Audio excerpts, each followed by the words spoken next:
Welcome to VNR news.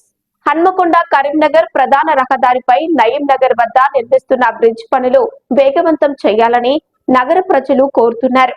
Warangal పశ్చిమ MLA Nayani Rajender Reddy 3 నెలల్లో bridge నిర్మాణ పనులు పూర్తి చేసి ప్రయాణికులకు అందుబాటులోకి తెస్తామని చెప్పినా పనులు వేగవంతంగా జరగటం లేదని నగరవాసుల నుండి విమర్శలు వెల్లువెత్తుతున్నాయి.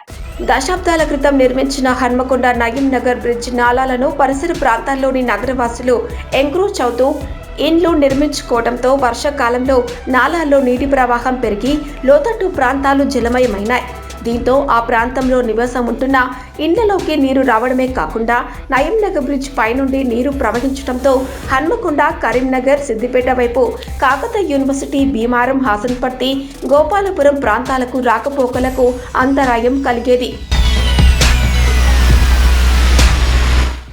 ఆనాటి బీఆర్ఎస్ ప్రభుత్వం బ్రిడ్జ్ నిర్మాణ పనులకు శంకుస్థాపన చేసినా బడ్జెట్ కేటాయించలేదని ఆరోపణలు ఉన్నాయి. నూతనంగా వచ్చిన కాంగ్రెస్ ప్రభుత్వం నిధులు మంజూరు చేసి వరంగల్ పశ్చిమ ఎమ్మెల్యే నాయని రాజేందర్ రెడ్డి పనులు ప్రారంభించారు. 3 నెలలలోపు బ్రిడ్జు 35 మీటర్ల వెడల్పుతో నిర్మాణం చేసి 4 లైన్స్ రహదారిగా ప్రజల రాకపోకలకు అనువుగా 3 నెలలు టార్గెట్ పెట్టి పనులు పూర్తి చేస్తామన్నారు. 3 నెలలు పడుతుంది కన్స్ట్రక్షన్ కు. వచ్చే వర్షాకాలం లోపల నయీం నగర్ బ్రిడ్జ్ కొత్త బ్రిడ్జ్ మీటర్ హైట్ తోటి 34 మీటర్ల వెడల్పుతోటి దీనికి సెంటర్ పాయింట్ పోను 25 మీటర్లు వస్తుంది. దాని ప్రకారము వెడల్పు వచ్చేసి 4 లైన్ బ్రిడ్జ్ తయారు చేస్తున్నాం. రేపటి వర్షాకాలానికి అందించే విధంగా కాంట్రాక్టర్కు 3 నెలల్లో అందియాలని చెప్పి మేము చెప్పడం జరిగింది. పూర్తి స్థాయిలో డైలీ వర్క్ని ఇక్కడ మేము కానివ్వండి, కార్పొరేటర్ గారు కానీ అందరూ కూడా ఇక్కడ మా దీనికి సంబంధించిన కార్పొరేటర్లు ఉన్నారు. అందరూ కూడా దీన్ని రోజు పర్యవేక్షిస్తుంటారు. ఎందుకంటే ఇది అందరి సమస్య, చాలా ఇబ్బందికరమైన సమస్య ఇది. కానీ 3 నెలలు గడిచినా పనులు ముందుకు సాగటం లేదు. జిల్లా కలెక్టర్, నగర మేయర్ నాలా వెడల్పు, బ్రిడ్జ్ నిర్మాణంపై అధికారులతో సమీక్ష సమావేశం పెట్టి వర్షాకాలంలోపు పనులు పూర్తి చేయాలని సూచించారు. అయినా పనులు నత్తనడకన కొనసాగుతున్నాయి. ఆ ప్రాంతం నుండి ప్రయాణించేవారు తీవ్ర ఇబ్బందులు పడుతున్నారు. కళాశాలలకు వెళ్లేవారు, ఆ ప్రాంత ప్రజలు అత్యవసర పని మీద బయటకు వస్తే కిలోమీటర్ల కొద్దీ ప్రయాణం చేయవలసిన పరిస్థితి దాపురించిందని వాపోతున్నారు. ఇబ్బంది అవుతుంది, నడవడానికి అయితే చాలా కష్టం అవుతుంది. ఆటో ఛార్జీలు కూడా బాగా అయిపోతుంది. మేము తెల్లారులైతే ఇళ్ళలో పని చేసుకొని బతికే వాళ్ళము.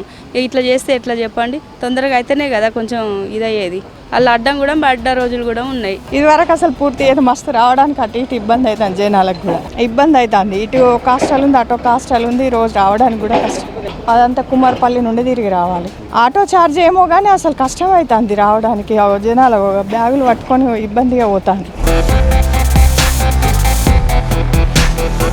అధికారులు పర్యవేక్షణ చేసి పనులు వేగం పెంచాలని నగరవాసులు కోరుతున్నారు.